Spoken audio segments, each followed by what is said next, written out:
And so bago natin pag-usapan yung social or yung dalawang klase social amelioration program sa Pasig City, pag-usapan muna natin yung PLP, yung Permit to Live Premises, pati po yung barangay coding. Una, gusto ko magpasalamat lahat ng mga sumusunod, nagko-comply sa ating barangay coding. Naging successful ang unang linggo ng barangay coding natin na hindi ang market sakop. So yung lahat ng mga report, huwag po mag-alala, yung mga walang PLP o di pa ng pulis natin ng permit, gamitin nyo na lang po kahit anong ibang ID.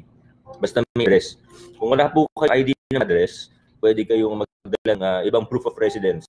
Halimbawa, may dala kayong ID, walang address, magdala na lang din kayo ng billing.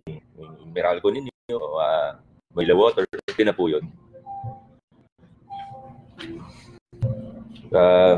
Initially, ang target ng police natin, dahil sila po yung in charge dito, 5 days, hindi naman, malaki na Pasig, no? Pero halos lahat ay nabigyan, yung ba masasabi ko.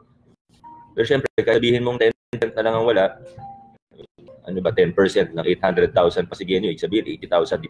Medyo marami pa rin talaga magsabi na hindi pa sila nakakakuha ng 10. So, huwag mag-alala, basta sumunod lang tayo doon sa barangay coding. Magdala lang po ng proof of residence. Nakasulat po kung anong barangay ito. Si Miss Winnie mula sa Ugnayan. Good morning sa lahat ng mga Ugnayan staff natin. Pag may reklamo tayo, doon tayo sa Ugnayan sa Pasig. Kaya minsan, siyempre mahirap para sa mga staff yun. No? Araw-araw, at least 8 hours a day. Ngayong panahon ng crisis, more than 8 hours a day pa minsan sila nag-duty. Puro reklamo naririnig nila. Kailangan may gumawa nun. Kaya nagpapasalamat ako sa staff natin sa Ugnayan. Kamusta kayo dyan? So, yung mga report naman na natanggap natin, alam ko yung iba medyo hesitant dun sa barangay coding, medyo may duda, sabi, nako, kung ilimit nyo yan na ganyan, edi pag oras o pag araw ng lalabas dun sa barangay, 2 times a week lang, baka dumugin naman yung mga grocery, supermarket, talipapa. Pero pinaliwanag naman po natin at dapat pinapaliwanag din ng ating kapulisan pag binababa nila yung permit. Ito po yung nire-regulate natin. Una, yung bumabiyahe ng medyo malayo, ibig sabihin tumatawid ng barangay, o yung mga unnecessary. Iba kasi talagang pagpayagan mo, araw-araw talaga pupunta sa supermarket. Araw-araw talaga pupuntang talipapa. So ito yung iniiwasan natin. Kung yung mga neighborhood store lang naman, halimbawa po, pupunta ka lang sa sari-sari store kasi hindi ka naman makapagluto sa bahay, pupunta ka sa karinderya, okay lang po yun. At pumapayag po yung police natin at yung peace and order offices natin. And then of course, bawat barangay may sarili din. Ang barangay natin merong otonomiya. Meron din silang kalayaan at kapangyarihan na gumawa ng sarili nilang mga patakaran. Okay po yun. We give them leeway, just like the national government gives us some leeway sa city level. The city also gives leeway to the barangays para gumawa sila ng sarili nilang mga patakaran dahil sila po yung nakakita, mga kapitan, kagawad, barangay officials natin ang nakakita ng sitwasyon on the ground. Ngayon, pag may mali na po talaga, sasabihin ng DILG. Ganun din naman po sa city level. Pag may mali o tingin na dapat gawin natin uniform ito sa buong NCR, halimbawa, sasabihin ng national sa amin na ito yung gagawin. So, ganun din sa barangay level. Pero nakita po natin, ito yung mga report, ito random lang babasahin ko, yung sa South Supermarket sa De La Paz, mula 4 hours to 5 hours na waiting time, nung itong linggo, naging 1.5 hours na lang yung waiting time. So less than half. Maganda po yun. Dumaan po ako sa labas ng Pure Gold, si Raimundo. Yung pila, hindi ko masabing nangalahati, pero mas maiksi yung pila itong nakaraang mga araw. Yung Unimart, malapit sa amin, dun sa may Capitol Commons, umiksi din yung pila. Yung sa Pioneer Center, umiksi din yung pila. At iba pa, ito, mababa yung listahan ko. No? Siguro sa bawat 10 report na nakukuha ko, dahil dito sa barangay coding, out of 10 reports, 9 yung positive, isa lang yung hindi maganda. So, kung 90% ng report ay maganda, at pati po yung mga naiikutan ko, nakikita ko, umiksi talaga yung pila, ibig sabihin, tamang desisyon yung ginawa natin. So, salamat sa lahat ng mga sumusunod. Again, yung mga wala pang permit to leave premises, huwag kayong mag-alala. Alam naman po ng PNP Sisikapin nila at magtutulungan po kami para maabot po. Yan. Good morning sa lahat ng bumabati ng good morning. Yan, gina Sir. Ngayon, ito po yung mga sinasabi ni Sir Ronald.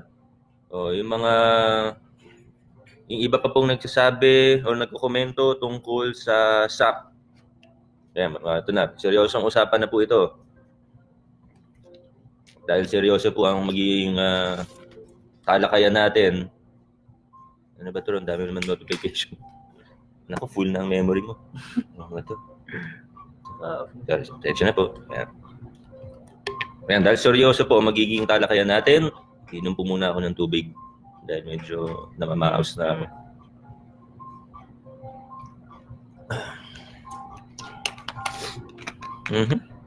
Good morning kay Ma'am Catherine, Ma'am Leilani, Ma'am Josa, Sir Kokoy. Wala po akong sakit.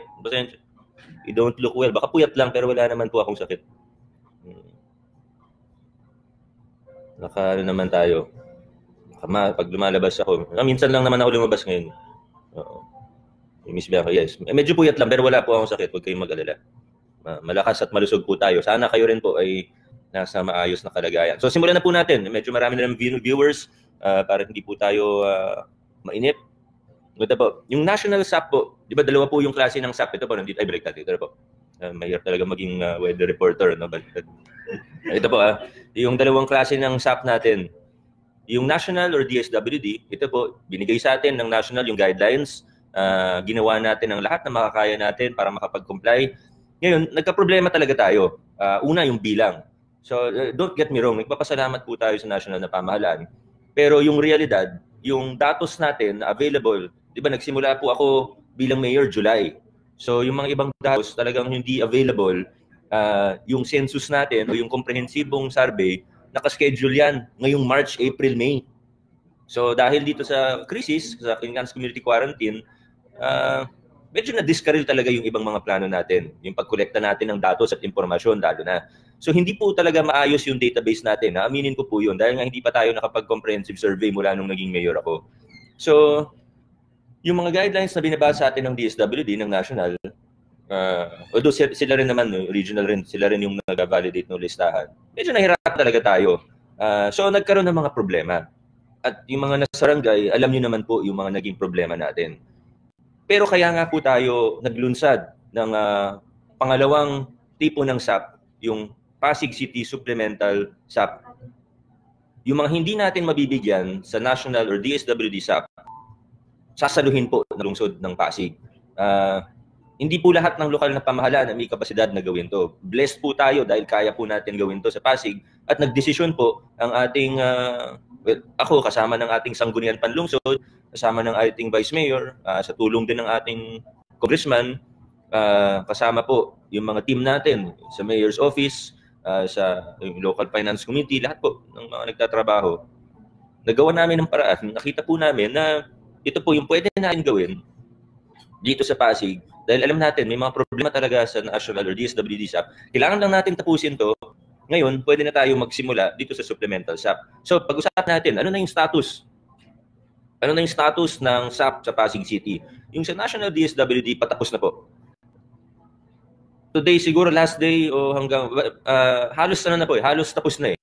Yung mga binibigyan na lang ngayon, yung mga delisted. Meron po kasi, hindi naman kasi nga, yung pinagbasihan natin na listahan, primarily, o yung sa 2015 listahan. So talagang may iba doon, wala na talaga. May iba doon, mali. Okay, so yun yung mga na-delist. Yung mga iba, yung sinasabi, nakausap ko, babanggitin ko na po, walang magagalit. Yung sa Barangay Santolan, nakausap ko naman po yung barangay doon at inamin naman po nila na may mga mali sa listahan, nagpa-delist. So hindi talaga siya malaking problema. Nagpa-delist naman yung mga dapat na magpa-delist.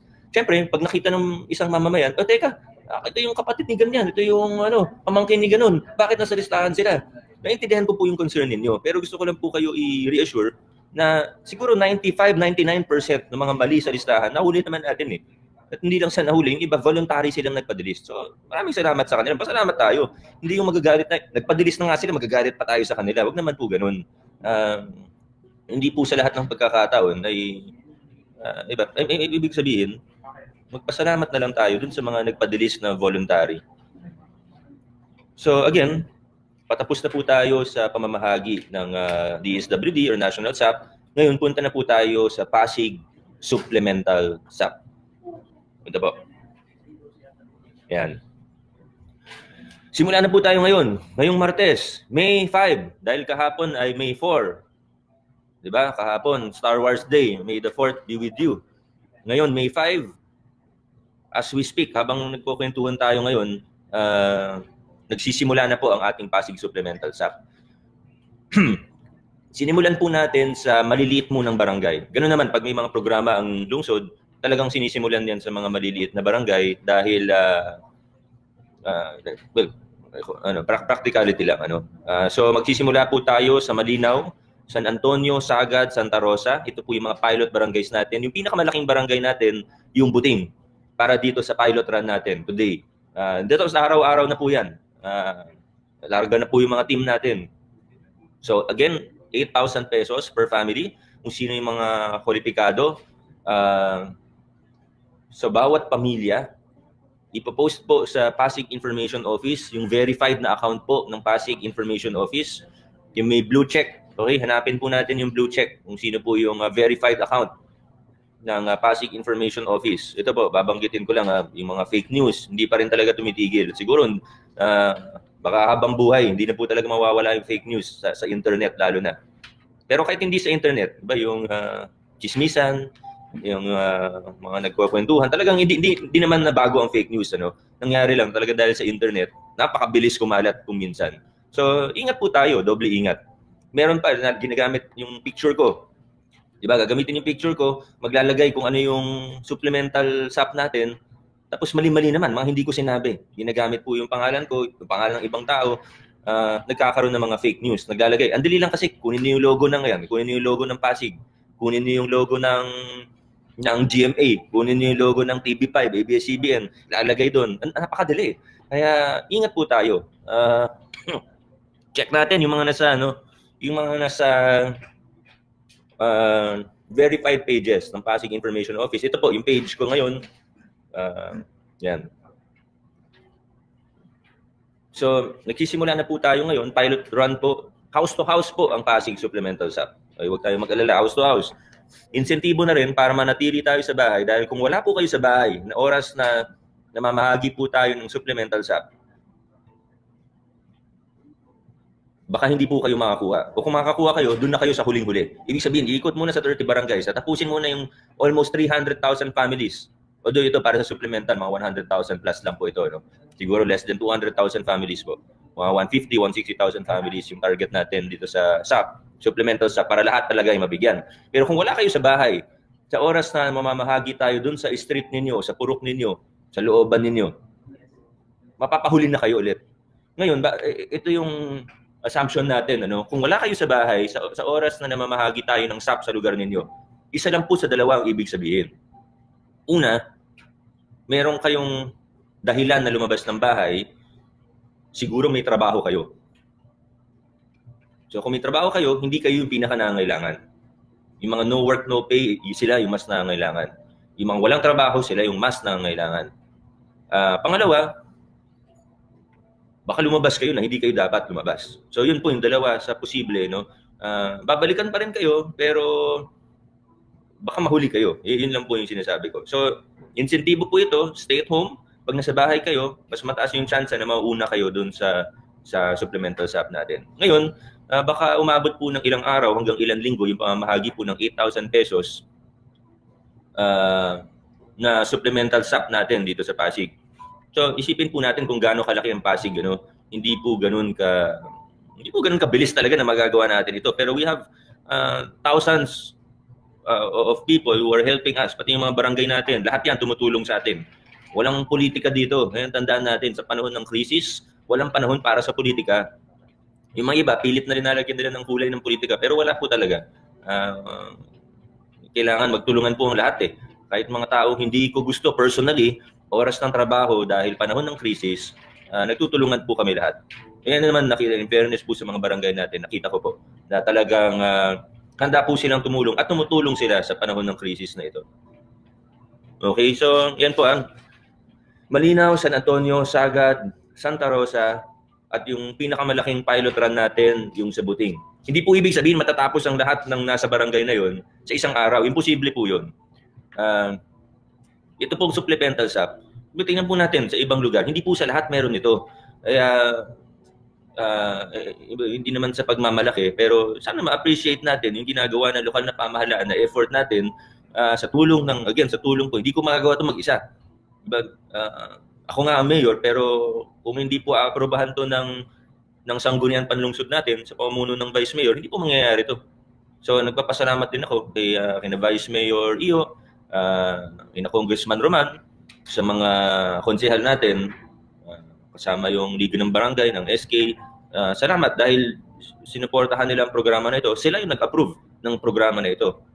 Kami lang yung nagpanukala, pero sila talaga yung nag-approve nito. At yung ehekutibo naman, yung mag-i-implementa sa tulong ng mga barangay captain at barangay government, so pamahalaang pambarangay natin. Okay? So, yan, tinitingnan ko lang po, Ron saka Brian, baka may nakikita kayo mga tanong na paulit-ulit para ma-address ko. Pero again, mag-house to house po tayo. Yung listahang pinagbasihan natin ay pamaskong handog, pero pag dumaan po sa isang lugar, tapos nakita natin, kahit wala naman po dun sa listahan ng pamaskong handog, bibigyan pa rin naman po. Okay? Tapos ang pera ay hawak po ng Treasurer's Office natin. Hindi galing sa Mayor's Office po yan, galing sa Treasurer's Office. May mga pagador tayo. Sila po yung may hawak ng pera. Tapos may kasama yan na PNP. So ganito po mangyayari. Una po, Peace and Order Offices natin. Yung BISEO, maaaring tumulong din yung OPS, yung iba't ibang Peace and Order Offices natin. So halimbawa, isang street. Una po, dadaan yung mga Peace and Order Office. So makikita nyo na po sila. Titingnan na lang kung clear. Kung magulo sa area ninyo, baka next time na lang po. Pero kung maayos po, walang mga nakatambay sa labas, walang kaguluhang nangyayari, dadaan po yung Peace and Order Offices natin, okay. Susunod po sa kanila, pag clear po, susunod po sa kanila yung magbibigay po ng forms. Ayan, so bibigay sila per house, bibigay ng form. Tatanungin, ilang pamilya dito? Ito yung form. O, yan, form. Pangatlo, darating na po yung team leaders natin na may kasamang pagador. So, yan na po sila. Sila na po yung mag-check lang, kompleto ba yung form? Ilang pamilya nga to base sa definition natin ng pamilya. So, kunyari, may lola, kasama niya, 3 niyang apo. Yung apo niya, wala na yung mga magulang, isang pamilya yon. Kung isang pamilya, may nanay, tatay, mayroong anak, yung anak niya, may sarili na, may asawa na rin, at may anak, 2 pamilya po yun. So, tingnan niyo na lang po dun sa, sa infographics na ilalabas natin kung ano ibig sabihin ng pamilya. Huwag na po tayo makipagtalo sa team leader natin. Gusto naman po natin tulungan lahat. Pero syempre, kailangan natin ng mga rules. Hindi naman po pwede basta pumunta na lang sa Pasig tapos kukuha ng ayuda. So, may mga rules pa rin po tayo. So, yun po. So, again, una, yung Peace and Order Offices, dadaan po. Check nila kung maayos yung lugar. Pangalawa, dadaan yung mga magbibigay ng forms. I-fill out nyo po yung forms. Pangatlo, dadaan yung team leaders natin kasama yung pagador. Sabi nga ni Brian, ano daw tawag sa pagador pagka patapos na sila? Pagodor na daw, kasi pagod na daw sila. Kaya, alam niyo, itong mga team leader natin, yung mga pagador natin na mag-iikot sa inyo, sana ipakita rin natin na appreciate natin sila. Sila ginagawa nila trabaho nila sa init ng araw. Minsan lumalagpas yan ng 8 hours sa isang araw. Pagod na pagod yan. Tapos minsan nakaka-encounter pa sila ng mga minumura sila, nagagalit sa kanila. Hindi mo maintindihan kung bakit. So, sana wag naman ganun. Una, yung mga programa naman, hindi naman sila yung nag-design nun. Ginagawa nila. Kung may reklamo kayo, pwede nyo naman sabihin sa maayos na paraan. Hindi nyo kailangan magalit sa kanila. Ito may isang instance, taga Green Park. Siguro naliitan dun sa alam ko naman may kaya yung tao na yun. Dating PBA player. Kakampi pa man din ng bayaw ko dati, Kuya Mark, company Kuya Mark dati. Minura-mura yung team leader natin. Bakit daw ganun lang yung pinamimigay? Kung naliliitan siya dun sa pinamimigay ng city o sa pinamamagi ng city, Ibig sabihin, hindi niya kailangan yun. Alam ko naman kung magkano yung sweldo niya dati. Hindi naman siya mahirap. Ilan lang naman dating PBA player sa Green Park. Alam mo na kung sino sinasabi ko. Sobra talagang yung mga team leader natin, pagod na pagod yan. Nagtatrabaho sila sa init ng araw. Pinasok na nga namin yung subdivision para mabigyan yung mga nangangailangan. Ngayon, may mga nagtatanong po, sino yung bibigyan? Ito pong supplemental SAP, lahat po bibigyan natin. Pero kailangan ko rin po talagang i-emphasize na ito po, ang layunin natin dito ay para magbigay po sa mga, para magbigay ng ayuda sa mga nangangailangan. Okay? Ulitin ko po, yung layunin natin sa Pasig Supplemental SAP ay para matulungan po yung mga talagang nangangailangan ng tulong o ng ayuda na hindi nabigyan ng national o DSWD SAP. So, ngayon, diba yung mga government employees hindi nakasama kasi may sweldo naman tayong lahat. May hazard pay pa, may OT pa. Kasi ito yung tinatanong. Ito, mga kondo. Ito, madalas nagtatanong. Opo, kasama po ang kondo. Lahat po. Pag sinabi ko pong lahat, ibig po sabihin lahat. Kasama po ba ang mga nangungupahan? Opo, kasama po ang nangungupahan. Basta residente ng Pasig. Ngayon, ang hindi lang po siguro mabibigyan, yung mga transient na workers na qualified din naman siguro sa Dole Camp o sa ibang ayuda ng national, baka hindi na namin kayanin yun. Pero yung mga residente, hindi kailangan homeowner. Kahit na nangungupahan lang, nakikitira sa kamag-anak, basta tunay, lehitimong nakatira sa Pasig. Lehitimong residente ng Pasig, kwalipikado po. Single parents, opo, kasama din po kayo. Single parents na may anak. Siyempre. Niloko ako nito. Siyempre single parent. Meron pang single parent na walang anak. Niloko ako ni Ron Pero opo, kasama po yun. Yung mga nakatanggap ng national, siyempre hindi nakasama. Yun nga yung point nito. Para yung mga hindi nakakuha doon sa national SAP, yun po yung mabibigyan doon sa Pasig Supplemental SAP. Kaya nga po supplemental. Kapag tatlo ang nakatira sa pamilya, isang bahay. Kung isang pamilya yun, counted as one family. Isang pamilya nga Yung bilang nyo, isang pamilya, hindi 8,000 po yung matatanggap. Pero kung kunyari sa isang bahay, kunyari po, may nanay, tatay, 5 yung anak. Ngayon, sa 5 niyang anak, meron pong isa doon na may sarili ng pamilya. Nakatira pa rin doon sa bahay nila, pero may asawa na rin yung isa nilang anak at may sarili pa. Hindi po COVID ito. Ano lang. Masama lang talaga boses ko kasi kahapon pasigaw ako ni Ron. Ano yung sinasabi ko? Ayun. So yung example ko, nanay, tatay, merong 5 anak. Doon sa 5 nilang anak, may isang may sarili ng pamilya. Pero doon pa rin nakatira sa bahay nila. O 2 pamilya po yun. Okay? So, hindi ko na iisa-isahin yung mga variations natin ng anong ibig sabihin ng salitang pamilya. Yung maaring tradisyonal, kahit po halimbawa, yung mga solo parent, dating solo parent, may kinakasama na ngayon. Lahat po yan kasama doon sa definition natin ng pamilya. Sinubukan natin gawing mas maluwag hanggat reasonable naman ginawa nating medyo maluwag para mas marami po ang makatanggap nito. So sana maunawaan po ng lahat na kinailangan lang po natin na tapusin yung ba't may dumadaan? May dumadaan. Kalimutan ko tuloy yung sinasabi ko. Ay sinasabi ko, Brian? Ay sipuyat ako. So, kinailangan lang natin, kinailangan lang natin tapusin yung national or DSWD SAP. So ngayon po, halos tapos na tayo dun yung mga binibigyan na lang natin doon, yung mga na-delist at na-replace po. So, ngayon, nagsisimula na tayo sa supplemental SAP. Salamat po sa pag-unawa na hindi po talaga ganun kadali yung ginagawa ng lokal na pamahalaan ngayon. Ito po ay krisis katulad ng walang iba. Wala pong, hindi parang nagkakaroon ng gantong klaseng krisis sa mga, sa lifetime natin. Uh, hindi pa nangyayari yung gantong klaseng krisis na hindi mo walang set na plano, hindi tayo nakapagplano para sa isang pandemic na ganito na talagang worldwide.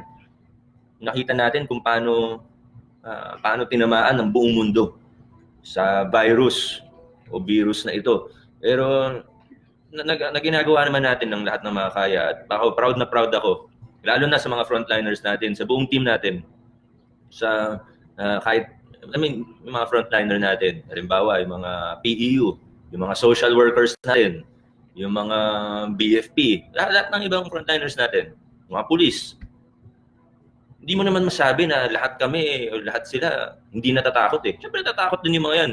Yung mga sumusundo sa pasyente na suspected o probable cases, siyempre natatakot din yan. Pero kahit natatakot sila, ginagawa nilang trabaho nila. Kaya kung may kakilala po kayong frontliner, taga Pasig man o taga ibang LGU, taga national o NGO, pasalamatan niyo po sila.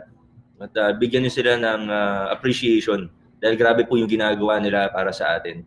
Yung mga frontliner natin dito sa lokal na pamahalaan ng Pasig, ilang libo din po yan. Sinusugal nila yung kalusugan nila. Hindi lang physical health, hindi lang yung sa baka magkaroon ka ng virus, pero pati yung mental health. May mga iba talagang nagkakaroon din ng anxiety.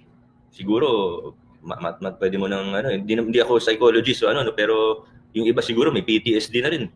Seryosong usapan po ito, hindi po madali yung ginagawa ng mga frontliner natin. Mas mahirap yung ginagawa nila kaysa sa ginagawa ko. Kaya yung simpleng tulong ng iba na stay at home, gawin na po natin. Kaya din galit na galit ako dun sa mga yung nabanggit ko kanina, may instance na PBA player dati. Alam kong may pera naman. Ilan yung sasakyan, maganda yung bahay. Tapos magbibigay yung team namin ng ayuda dahil sila naman, yung homeowners naman nila, yung nag-request na pumasok kami doon. Tapos mumurahin yung team leaders natin. Yung sense of entitlement ng mga ibang tao, grabe talaga. Ito mga frontliners natin na nagpapagod over and beyond the call of duty. Tapos mumura-murahin nung taong yun. Nagpipigil lang ako, gusto ko banggitin yung pangalan niya. Alam ko yung Mark kung sino yun. Kayo na lang mag-usap. Siya na bahala sa'yo. Idol ko pa naman yun dati. Green Park. Ito, speaking of Green Park, yung mga subdivision natin, ang lokal na pamahalaan, gusto po tulungan lahat. We want to help everyone who is in need. Pero siguro yun yung keyword, kung sino yung in need. Kapag may mga request, kahit yung mga subdivision, sinusubukan natin na pasukin. Pero sana maintindihan po natin, lalo na yung medyo may kaya at medyo nakakaluwag sa buhay, na hindi po ito yung tamang panahon para gamitin yung argumento na, ay, taxpayer din ako. Totoo po, taxpayer tayong lahat. Mula sa pinakamayaman na businessman hanggang sa taong walang bahay. Lahat po tayo taxpayer. Dahil bumili ka lang ng RC, bumili ka lang ng pandesal, taxpayer ka na. Lahat po yan. Kung wala ka man income tax, one way or another, nagbabayad ka ng VAT. Lahat po tayo, pantay-pantay, taxpayer tayo lahat. We pay taxes as we are able, as we are blessed by God. Ngayon po, may mga nagreklamo, ba't daw muna yung gantong lugar? Bakit 3 weeks na o 1 buwan na? Wala pa dito sa lugar namin. Sana maintindihan po natin, nasa malakihang krisis po tayo. Ito po, isipin po natin, o bigyan ko kayo ng halimbawa. Halimbawa po, nagkaroon ng sunog, isang neighborhood fire, na 100 houses na po yung nasusunog. Sa isang barangay, mayroon naman po isang pusa. Umakyat ng puno at na-stuck doon. Alaga ng isang residente, na-stuck sa puno yung pusa. Sino po ang uunahin ng bumbero natin? Sino ang dapat unang tulungan ng bumbero natin? Yung bang pusa, yung alaga pusa ng isang residente, o yung neighborhood fire na 100 families o 100 households yung nasusunog na? Sino yung unang dapat tulungan? Di ba parang common sense naman, unang pupuntahan yung 100 households na nasusunog? Paano kung tumawag itong household, yung residente na may-ari ng pusa na umakyat ng puno? Teka, Mayor Vico, taxpayer naman ako. Dapat tulungan mo din ako. Nangangailangan din ako ng tulong. Oo, tama, kailangan ng tulong. At gusto natin tulungan pareho. Pero sino ang uunahin natin? Sana maintindihan natin yun. Yung mga mayayaman naman, yung mga may kaya sa buhay, tanggalin nyo na po yung sense of entitlement ninyo. Dahil ang lokal na pamahalaan, gusto po kayong tulungan lahat. Lahat ng nangangailangan ng tulong, gusto po natin tulungan. Pero meron tayong prioritization. Yung ayuda na binibigay natin, unahin pa ba natin yung maganda yung bahay at 5 yung sasakyan? Siguro dapat unahin natin yung mga, kung hindi makatanggap ng ayuda ay baka magutom. Let's check ourselves. Kaya ito pong Pasig Supplemental SAP natin, ito po para sa lahat. Para sa lahat kasi gusto natin tulungan lahat. Pero ito pakiusap sa mga nakakaluwagan po sa buhay, sa mga may kaya, huwag na po kayong kumuha. Kung meron lang sanang paraan yung city na sabihin, ay ito yung mga may trabaho pa, ito yung mga, kaso wala tayong available database na ganun. Kaya minabuti na lang po namin na lahat po ay qualified dito sa programa na ito, maliban sa government employees, kasi yun talaga may database tayo. So halimbawa, gamitin ko na po yung kung saan ako nakatira, no, para walang ibang magagalit kasi kahit ako, diba, kahit yung mga pamilya ko, mga taga Baliverde, yan, alam niyo naman po, taga Baliverde ako. Maaring merong taga Baliverde na nangailangan ng tulong. Hindi naman natin hindi kung kailangan ng tulong, pwede siya kumuha. Pero siguro karamihan sa mga nakatira, yung mga kapitbahay ko, siguro hindi na siya dapat kung ang nanay ko kumuha ng supplemental SAP, pag-aaway po kami. Kung ang ate ko na nakatira rin sa Baliverde, si Ate Danica, si Kuya Mark, kilala niyo po sila. Kung sila po kumuha ng supplemental SAP, mag-aaway din po kami. Dahil alam mo, nakakain po sila. Hindi ko sinasabing madali yung sitwasyon nila ngayon. Lahat po tayo nahihirapan. Mayaman na mahirap, nahihirapan. Pero yung ayuda ng pamahalaan, kung hindi nyo naman kailangan, huwag nyo na kunin.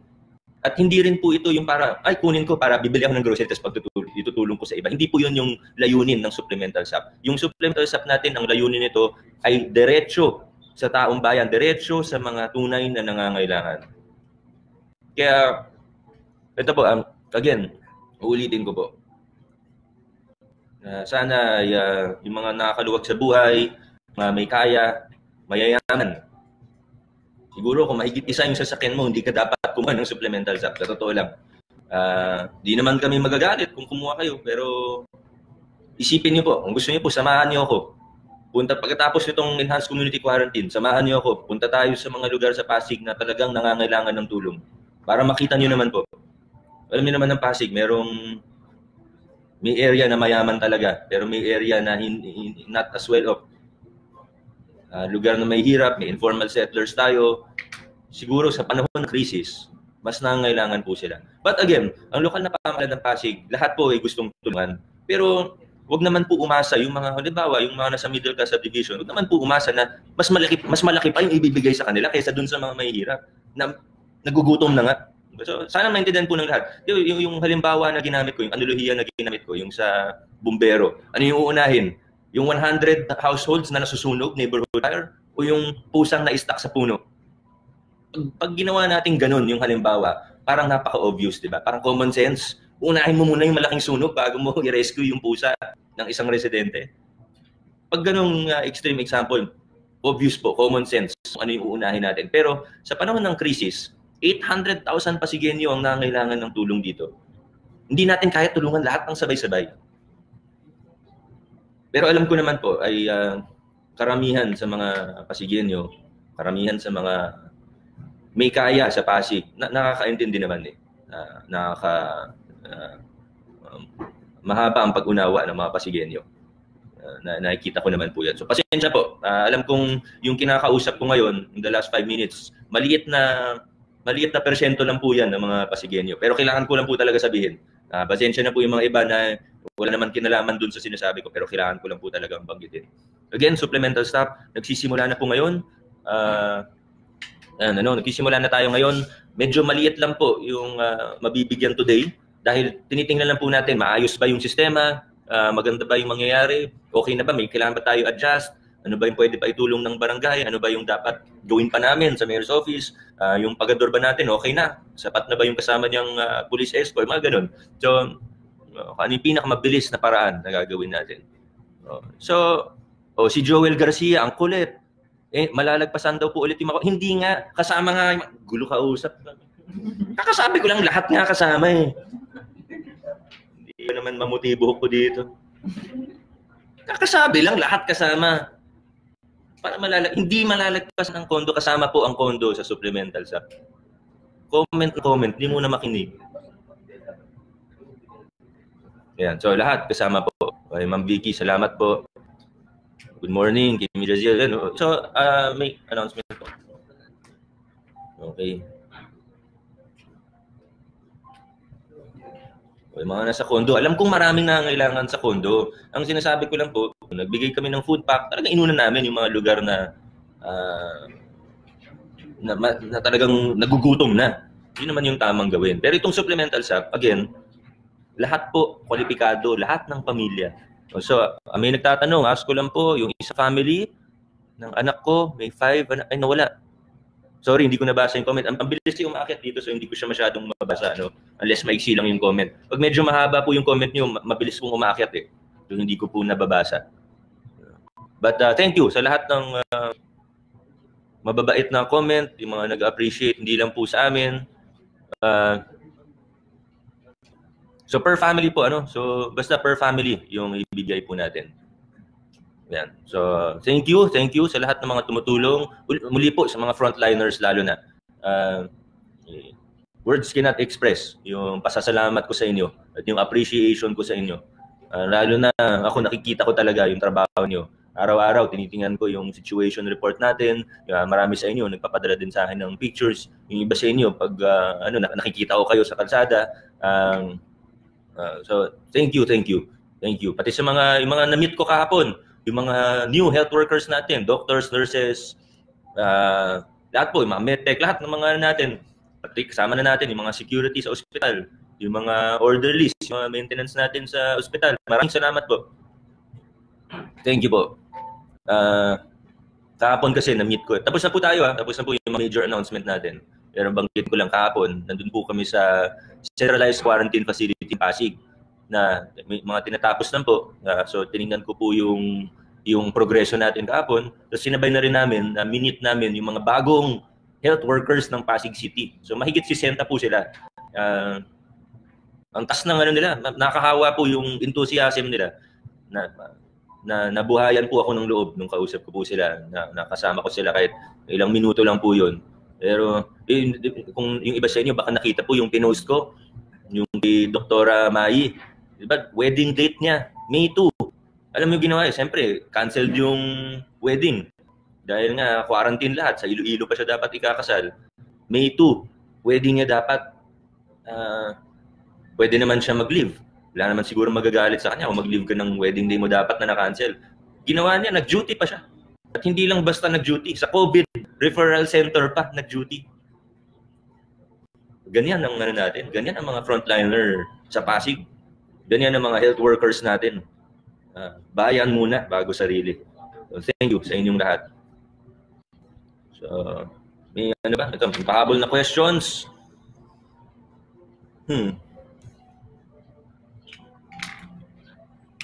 Na lockdown sa trabaho. Kung sa labas po kayo ng Metro Manila, medyo mahirapan talaga tayo. Baka makuha niyo after na. Ayan. So, ito po. So, more or less, ito, medyo umuulit naman yung ibang tanong. Sagutin ko po yung sa kondo, isa pang beses Iba, comment ka. Diba? Kasama po ba mga nakatira sa kondo, bibigyan ng supplemental SAP? Opo. Pero kung hindi na kailangan, huwag kumuha. Hingi po kami ng tulong sa mga condominium administrators ninyo. Dahil sila naman po yung may listahan ng bawat residente doon. Kahit na umupahan, condominium unit owner, condominium unit renter, house owner, house renter, kahit na yung mga sharer, yan, kasama po lahat yan sa mabibigyan sa supplemental SAP ng Pasig. Gusto po natin matulungan ng lahat ng nangangailangan. Anyway, itong crisis na ito, grabe po talaga. Kasi ang iba dito sa crisis na ito, lahat talaga natamaan. So sana intindihan po ng lahat na kailangan may mga unahin talaga tayo. So, pero itong supplemental SAP, lahat po ay kwalipikado, lahat ay maaaring tumanggap. Hindi na rin namin ma-check, sa totoo lang. Kung baga talagang mayaman, kumuha, hindi na po namin ma-check yun. Wala na tayong panahon para doon. Konsensya nyo na lang po. Basta unahin po natin yung mga mahihirap at mas nangailangan, yung mga nagugutom na. Yung permit to leave premises natin, tuloy-tuloy po ang distribution. Habang wala pa pong permit yung iba, pwede niyo pong gamitin yung ibang ID na may nakasulat na address o other proof of address or residency. Nakita natin, epektibo yung barangay coding. Nakita mo ba yung mga reports, Bright? Kumonti yung tao, di ba? Karamihan ng grocery. Sa mga 10 reports na nakuha ko, 9 talagang nabawasan yung tao. So, continue natin. Ganun naman tayo eh. Pag may polisiya tayo, may patakaran tayo, pag gumana, pagpapatuloy, pagagandahin. Hindi gumana, palitan natin. Hindi naman tayo magpupumilit kung hindi siya gumagana. Pero kung gumagana, gawin natin. Itong barangay coding, nakita natin, nabawasan talaga yung bilang ng tao. Nagdalawang isip na rin kasi yung iba. Iba kasi talagang araw-araw lumalabas. Intindihan ko naman po, talagang gusto nating lumabas ng bahay, di ba? Pero kung kaya naman po, na every other day ka lang bumili ng pagkain, yun na lang gawin mo. Ngayon, alam ko, hindi po lahat kayang gawin yun. Kaya nga po, mas flexible tayo. May mga iba pong pamilya, talagang kailangan bumili karinderya kasi hindi sila makapagluto sa bahay. Naintindihan ko po yun. Naintindihan po ng pamahalaan yun. Kaya nga po may exceptions tayo dun sa barangay coding. Yung neighborhood store, sari-sari store, karinderya, pwede po kayong pumunta dun. Pero wag na po kayong wag na po kayong tumawid ng barangay para po bumili ng pagkain sa karinderya. Alam ko pong masarap yung karinderya sa Kanyugan, pero kung taga-Sagad ka, doon ka na lang bumili. O huwag ka na pong pupunta sa malayo. Hindi po panahon ngayon para doon po sa ayan. So, yung pagpunta sa palengke, limit na lang po natin. Kung kaya naman po, yun, may nagsusorry, okay lang po, naintindihan ko naman po. Hindi po talaga madali ito. Siyempre, mas mahirap po ito sa mga pamilyang nawalan talaga ng trabaho, mga nangailangan. Yan. Okay, so meron pa ba? Meron pa ba ang kailangan ni Wala ba mga phone-in question? Check ko lang, baka may nag-text na dapat banggitin ko ngayon. Wala naman. Okay. Okay, so yun po. Please stay safe. Sumunod lang po tayo sa mga regulasyon natin sa panahon ng enhanced community quarantine. Kung lahat po tayo susunod, mas magiging mabilis po. So sana po ay maging maiksi na lang ang quarantine natin. Of course, it will be lifted as we are able, depende sa sitwasyon. Itong virus na ito, napaka unpredictable. So hindi po masabi kung ano mangyayari bukas, hindi natin alam kung ano mangyayari sa susunod na linggo. Pero basta magtulungan lang po tayo. Mampalataya tayo at magdasal tayo sa Diyos. Maghanap tayo ng mga paraan para tayo makakatulong sa kapwa natin. Alagaan din natin ang ating mga sarili, ang ating mga pamilya. Yung mga hindi lumalabas ng bahay. Alagaan din yun, yung mga mental health ninyo. At maligo pa rin po kayo. Kahit na mga 5 days na hindi lumalabas ng bahay, kahit every 5 days, maligo po tayo.